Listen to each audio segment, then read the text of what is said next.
Salut les copains, bienvenue. On se retrouve pour un nouvel épisode de C'est quoi ça? Et aujourd'hui, donc, nous allons parler de la FTP, plus communément appelée le seuil. En introduction à ça, ce que je peux vous dire, c'est que l'amélioration de la performance sportive à vélo va reposer sur un plan d'entraînement qui va se vouloir régulier et progressif. C'est pourquoi, sur le premier épisode de C'est quoi ça, nous avons parlé des différentes zones d'intensité. Pour pouvoir travailler efficacement dans ces zones d'intensité, il va être important de réaliser au préalable quelques tests. Donc sur la première vidéo, j'ai parlé de la PMA.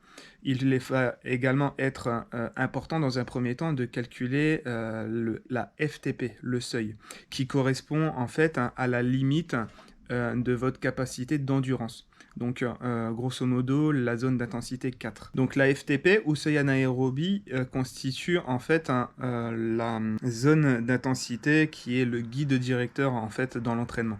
C'est-à-dire que c'est vraiment à partir de ce moment-là où on va basculer de la phase plutôt d'endurance à la phase de travail en VO2 max. Lorsque je vous ai donné les différentes zones d'intensité, vous avez vu que en fait, je parlais quasiment exclusivement que de la PMA. Tout simplement parce que en fait, je me suis basé sur l'échelle de Lésier qui en fait différencie les différentes zones d'intensité par rapport à la PMA. Par rapport à ça, pour travailler beaucoup plus efficacement, il va être important en fait de faire un test FTP. Dans la suite de la vidéo, vous pourrez voir à quoi ressemble un test FTP et comment on le réalise. Pour cet exemple, moi je l'ai réalisé sur Zwift. Je vous disais donc, il est important de réaliser ce test FTP puisque il sera beaucoup plus précis de réaliser un test FTP pour calculer les zones de I1 à I4 que d'utiliser la seule valeur de PMA, puisqu'il faut savoir que chaque cycliste a ses propres caractéristiques, à savoir il y a des punchers, des sprinters, des rouleurs, etc. etc. Donc avec en point fort différentes filières.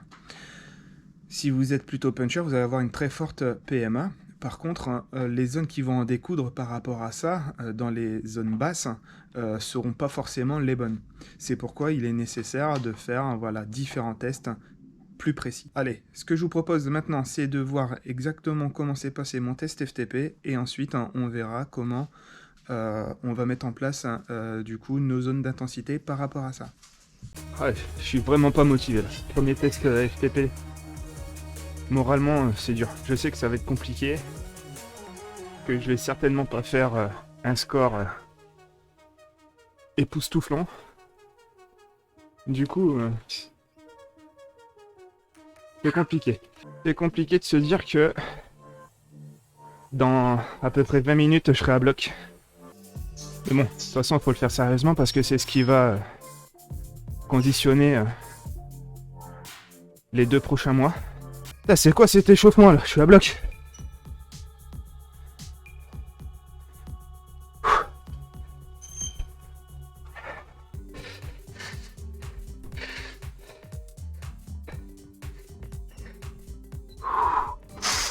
Bon allez, focus 300 watts. Allez, on va dire que si on tient les 300 watts à ce moment-là de la saison, on a gagné. Allez.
Allez!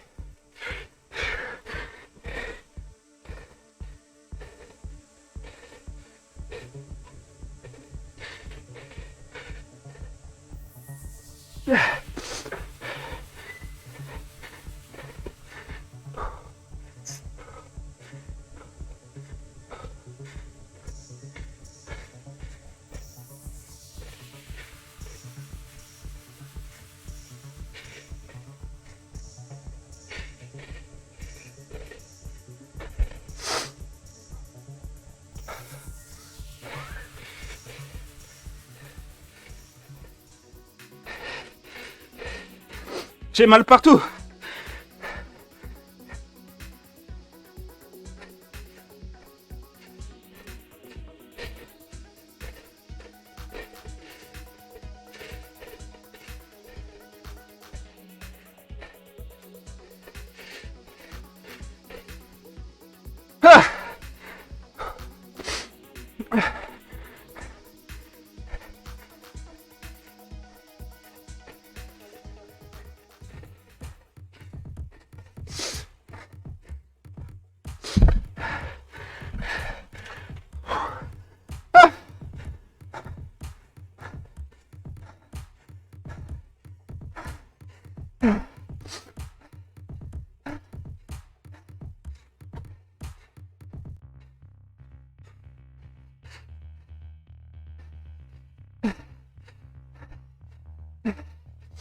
Ah!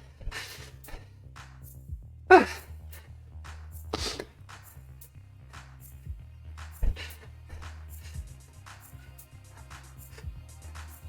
Ah!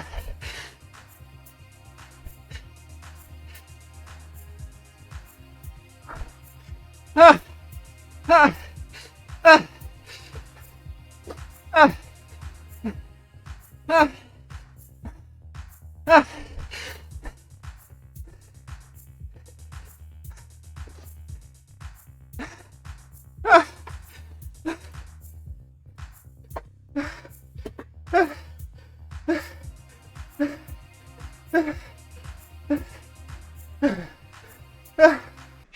Aïe aïe aïe, rien qu'à me revoir, j'ai encore mal aux jambes. Hi. Donc vous avez vu que j'ai réalisé un test FTP qu'on appelle court, avec une courte phase de préparation, mais qui se veut très fatigante. Et ensuite, hein, j'ai réalisé donc un test de 20 minutes, avec une phase de récupération de 5 minutes. Donc, deux possibilités. Donc, soit on fait cette logique-là, soit tout bonnement, on va faire un test de 1 heure à bloc, hein, et en fait, on va prendre la moyenne réalisée sur 1 heure pour avoir la valeur de FTP. Sur le test shorter, donc de 20 minutes, en fait, on va prendre la moyenne réalisée sur 20 minutes, que l'on va multiplier par 95% et on va obtenir la valeur FTP. Donc sur cet exemple-là, moi j'avais réalisé 306 watts, hein, de moyenne sur les 20 minutes, soit une FTP relative à 291 watts. Une fois qu'on a dit ça, on va pouvoir recalculer nos zones d'intensité de la zone 1 à la zone 4. Donc, à savoir que la zone 1 va correspondre à moins de 55% de la FTP. Donc, pour moi, moins de 160 watts. Ce sera la zone de récupération. La zone 2 correspondra à 56 jusqu'à 75% de la FTP.